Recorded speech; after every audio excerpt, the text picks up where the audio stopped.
तो बच्चों अभी आज के लेक्चर में हम कुछ न्यूमेरिकल करेंगे और रोलिंग फ्रिक्शन के बारे में पढ़ेंगे।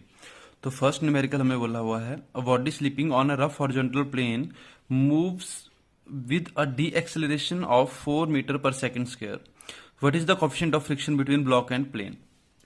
ठीक है, तो यहाँ पे हमें कोई एक ब्लॉक दे रखा है, इसकी एक्सेलरेशन हमें दे रखी है कितनी, -4 मीटर पर सेकंड स्क्वायर।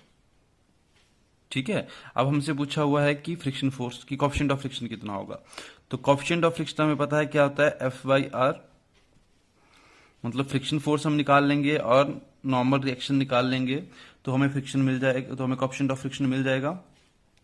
तो देखो यहां से जो फ्रिक्शन फोर्स होगी, जो फ्रिक्शन फोर्स लग रही होगी वो किसके इक्वल लग रही होगी। सपोज इसका मास m है, जो बॉडी है इसका मास m है, तो फ्रिक्शन फोर्स किसके इक्वल होगी, m इंटू ए। तो m इंटू ए कितना हो गया, m इंटू 4, ये फ्रिक्शन फोर्स आ गई। और जो इसका नॉर्मल रिएक्शन लग रही होगी यहाँ पे, वो कितना किसके इक्वल होगा, जो नॉर्मल होगा।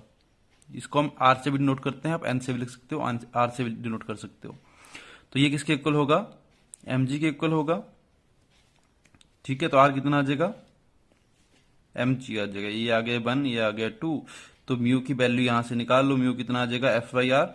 F कितना है, m into 4 by m into g की वैल्यू 10। तो m से m कैंसल आउट, ये बचा 0.4। तो ये आ गई हमारे पास म्यू की वैल्यू यहां से। इसके बाद नेक्स्ट न्यूमेरिकल है, इसमें हमें कहा हुआ है, a block slide on an inclined surface of inclination 30 degree. मतलब यहाँ पे हमारे पास एक इंक्लिनेशन दे रखा है 30 डिग्री का, और यहाँ पे एक ब्लॉक रखा है, ये मूव कर रहा है इधर को। ठीक है, और horizontal starting from the rest से मूव करना शुरू करा है ये। It covers 8 metre in first 2 second. तो मतलब फर्स्ट 2 सेकंड में जिसने डिस्टेंस ट्रेवल करा है, तो हमें क्या क्या पता है, एस पता है कितनी है, 8 मीटर। उसके लिए टाइम पता है, वो कितना है, 2 सेकंड है। ठीक है, हमसे पूछा find the coefficient of friction, kinetic friction coefficient बताना है हमने दोनों के बीच में कितना होगा। तो देखो अब यहाँ पे इक्वेशन यूज कर लेंगे, S is equal to u t plus half a t square. S हमें पता है कितना है, 8। यू की जीरो तो 0 है क्योंकि रेस्ट से मूव करना शुरू करा है ये। साथ में क्या आ जाएगा इधर, you t plus half a t square. अब ये बच जाएगा हाफ इंटू ये इंटू टी कितना है, 2 सेकेंड, तो ये हो जाएगा 4। तो ये हो गया कितना, 2। एक्सेलरेशन कितनी आ गई, 4 मीटर पर सेकेंड स्क्वायर। ठीक है, अब हमें क्या मिल गई, यहां से एक्सेलरेशन मिल गई। एक्सेलरेशन मिल गई तो हम यहां से फोर्स निकाल सकते हैं। फोर्स कितनी हो जाएगी, मास इंटू एक्सेलरेशन, तो वो कितना हो गया, m इंटू 4m हो गया ये। अब यहां पे देखो, यहां को इसके ऊपर फोर्स लग रही होगी अगर, तो इधर को फ्रिक्शनल फोर्स लग रही होगी। ठीक है, अब जो फ्रिक्शनल फोर्स होगी वो किसके इक्वल होगी, जो इसके ऊपर सर नेट फोर्स इसके ऊपर जो लग रही होगी बॉडी के ऊपर, जो टोटल F लग रहा है, ये किसके इक्वल होगा। देखो यहां पे इसके दो कंपोनेंट हो जाएंगे, ये आ जाएगा इसका mg, तो ये आ जाएगा mg cos थीटा, इधर को आ जाएगा mg sin थीटा, और यहां पे इसको रिएक्शन बैलेंस कर रही होगी। ठीक है, तो F कितना आ जाएगा, यहां से जो नेट फोर्स है वो किसके इक्वल होगी, जो ये mg sin theta minus F के इक्वल, इसके इक्वल होगा ये। तो यहां से हम फ्रिक्शन फोर्स निकाल सकते हैं। तो यहां से फ्रिक्शन फोर्स कितनी आ जाएगी, mg इंटू साइन कितना है, साइन 30, साइन 30 होता है 1/2, माइनस इसको इधर ले आओ तो आ जाएगा 4m। तो ये कितना आ गया, 5m, g की वैल्यू डाल दी हमने यहाँ पे 10, तो 5m माइनस 4m। तो फ्रिक्शन फोर्स कितनी आ गई, m आ गया। तो F की वैल्यू हमें मिल गई यहाँ से, F is equal to m के इक्वल आ गया है। अब हमें निकालनी है वैल्यू R की, क्योंकि हमें पता है म्यू किसके इक्वल होगा, एफ बाई आर होगा। तो हमें वैल्यू निकाल लेनी है किसकी, आर की। तो आर की वैल्यू कितनी आ जाएगी यहां से, m g cos theta, m g cos 30, और कॉस 30 कितना होता है, √3/2 इंटू 10। तो ये कितना बन जाएगा 1.73 या 17.3 डिवाइडेड बाई 2। तो ये आ जाएगा 8.6 के अप्रॉक्सीमेटली। तो एफ की वैल्यू भी आ गई 8.6 इंटू एम, इसका एम भी था साथ में, तो 8.6 एम। तो म्यू कितना आ जाएगा अब, एफ बाई आर, एफ की वैल्यू आ गई एम और इसकी वैल्यू आ गई 8.6 एम। इसको कैलकुलेट करोगे तो ये बन जाएगा अप्रॉक्सीमेटली 0.11। तो म्यू की वैल्यू कितनी आ गई 0.11। तो ये आ गया हमारे पास कोफिशिएंट ऑफ फ्रिक्शन यहां से।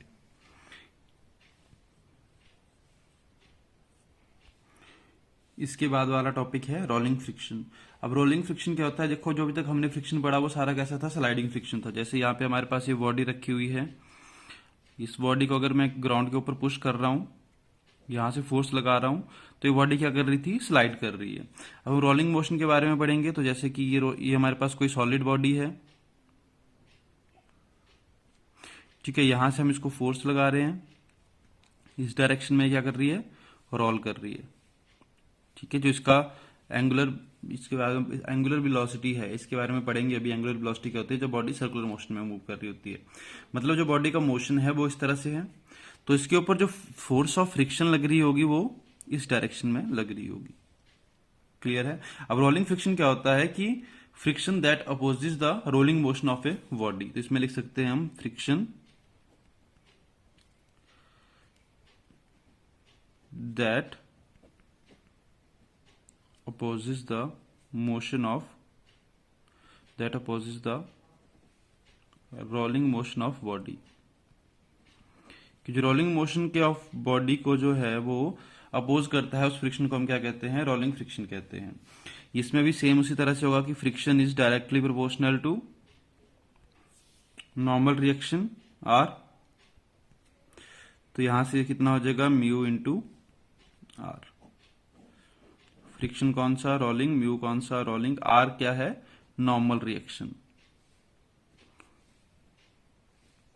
जैसे नॉर्मल रिएक्शन हम इस पॉइंट के ऊपर निकालते थे, ऐसे n is equal to m g के लिए यहां पे भी जो पॉइंट कांटेक्ट में आएगा उसके लिए नॉर्मल रिएक्शन निकलेगी। जो रोलिंग फ्रिक्शन होता है ये डिपेंड करता है सरफेस जो हमारा कांटेक्ट में है ग्राउंड के साथ, ठीक है। तो लिख सकते हैं इसमें डिपेंड अपॉन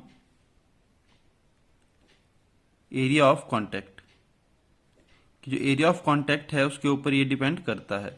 जबकि जो स्लाइडिंग फ्रिक्शन था वो एरिया ऑफ कांटेक्ट के ऊपर डिपेंड नहीं करता था, ठीक है। एक्चुअल में एरिया जो कांटेक्ट है वो कितना है उसके ऊपर डिपेंड नहीं करता था, वो किसके ऊपर डिपेंड करता था, इसके ऊपर, ठीक है। तो एफ पहला तो इसके ऊपर डिपेंड करता है कि एरिया ऑफ कांटेक्ट कितना है, दूसरा इसकी शेप साइज किस तरह का है उसके ऊपर डिपेंड करेगा फ्रिक्शन। तो लिख सकते हैं हम friction depends, rolling friction depends